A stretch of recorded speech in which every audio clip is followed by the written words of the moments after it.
Paris, 1950. Le matin se lève doucement sur une ville encore marquée par la guerre, mais déjà emportée par autre chose. Une envie immense de revivre. Dans les rues pavées, les autobus grincent, les bicyclettes filent entre les voitures noires, et au coin des boulevards, les cafés rallument leurs rames. On entend les tasses s'entrechoquer, les journaux se déplier, et les premiers éclats de voix monter dans l'air frais. Sur les quais de Seine, les bouquinistes installent leurs trésors.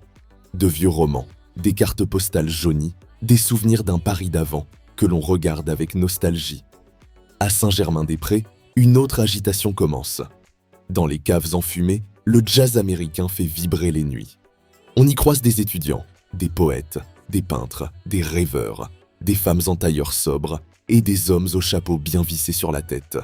On parle fort, on refait le monde, on discute de liberté, d'art, d'amour, de politique. Paris en 1950, c'est aussi une ville de contraste.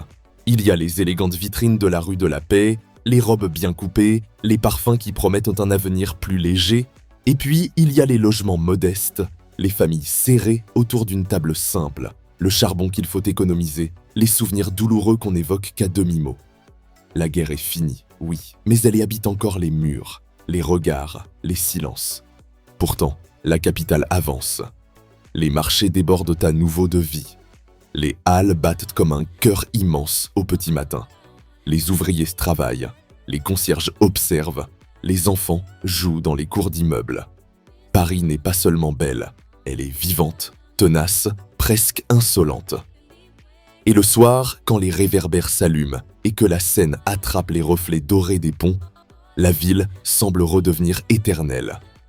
On monte à Montmartre pour voir les toits, on descend dans les brasseries, on danse parfois, on chante souvent. Paris en 1950 n'est pas encore tout à fait entrée dans la modernité triomphante, mais elle a déjà retrouvé ce qu'elle sait faire de mieux. Transformer les blessures en élégance, la fatigue en panache et la vie ordinaire en décor de légende. C'est un Paris qui cicatrise, un Paris qui pense, un Paris qui aime encore. Un Paris gris parfois, mais toujours habité par une lumière qu'aucune époque n'a réussi à éteindre.